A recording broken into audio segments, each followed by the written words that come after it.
And we're back on Travel Michigan. I'm George Zimmerman along with Michelle Banoche. And next, we're going hiking. We're going hiking on a trail. Yeah, let's just say that.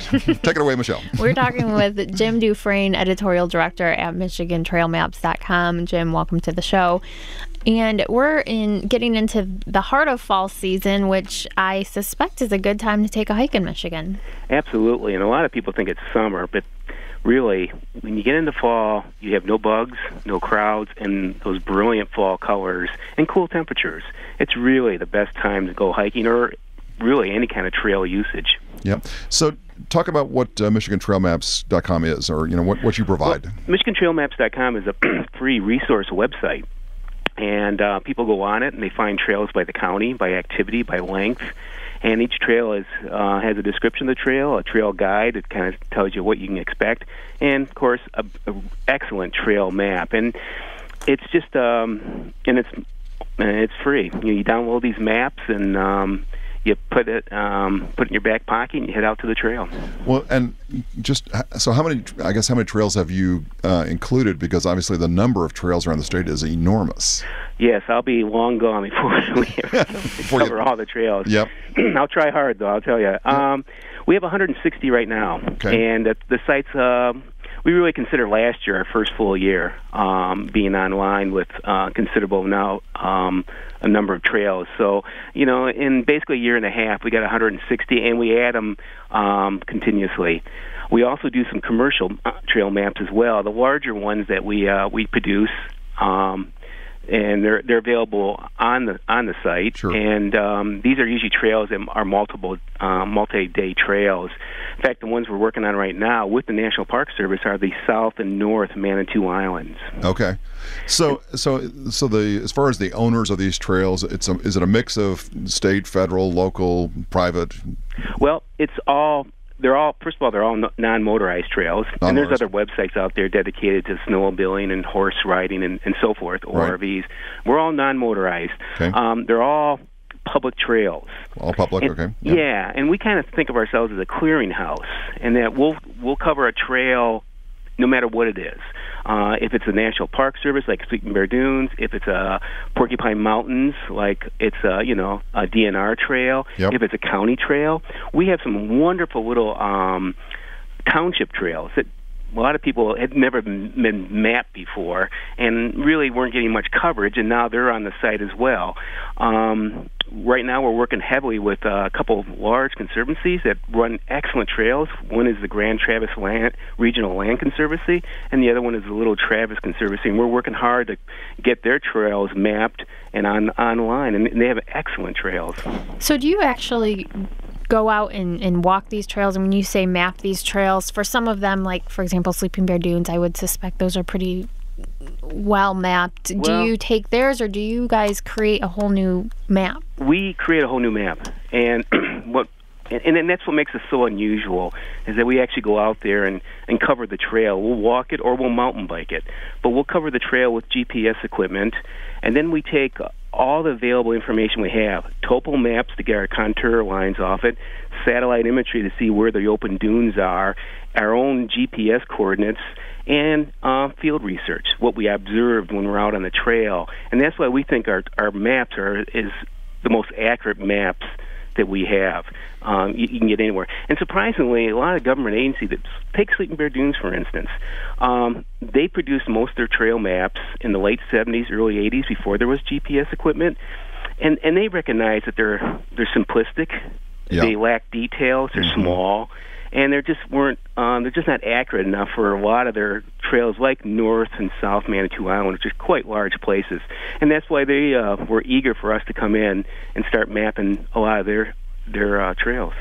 And have you had the same response from the DNR, for example, on some of their trails? Right, and we've been in touch with them. Yeah. We had a great we had a great example of our trail maps. We have sponsors as well, and one of them is the Gaylord Convention Visitors Bureau. Okay. And their little logo goes on the trails, the trail map. So a woman downloaded the map, printed it out, went out. It was Akiak Falls, and was hiking the trails. Got turned around out there, And I don't think it was our map, though. And Just saying. she looked at the map, and the only number there was the 800 number for the Gaylord Convention Visitors Bureau. And so she called the number, and there was somebody there who turned around and called the DNR, and they went out and they found her. Well, there you go. It's like search and rescue. Yes, exactly. Sponsor to the rescue. Well, they sound like a great resource, and so it is sponsors like that allow you to be able to do this, right? And the sale of the maps that you sell. Correct. And we also have Petoskey Convention Visitors Bureau, and they're one of our sponsors. So those areas we really work hard in those areas.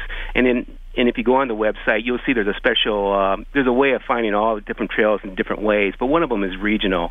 And you can click on Petoskey and Petoskey covers both Charlevoix and Emmett County, and right. Gaylord covers, of course, Otsego and surrounding parts of surrounding counties. So those areas are really heavily covered, and we have all their trail, or a large majority of them.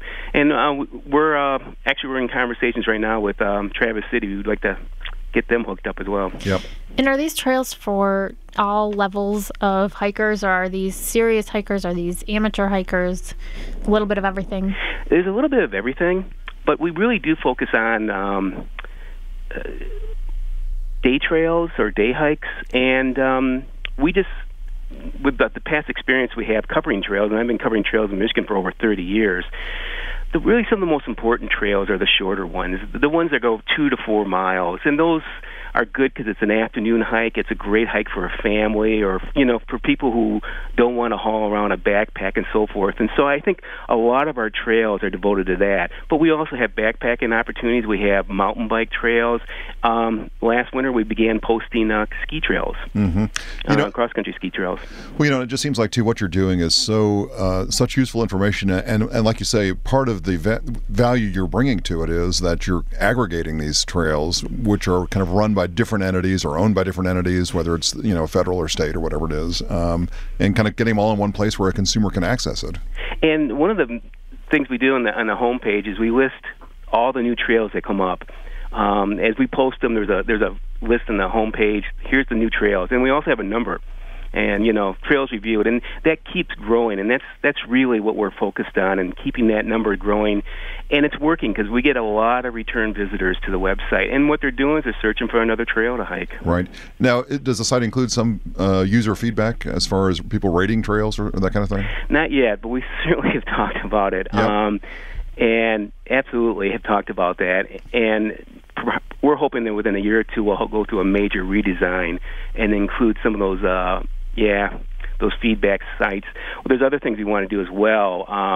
We want to start posting videos, and not a video of the whole trail, but can you imagine being on the Dunes Trail in Sleeping Bear Dunes, for instance, and getting one of those high points where you just see that incredible view of dunes and Lake Michigan and the Manitou Islands? Right. If you just had a 10, 15-second video shot of that and saying, this is what you see at mile 4, that will really encourage people to do that trail. And that's, in the end, what we really want to do is encourage people to use the trails.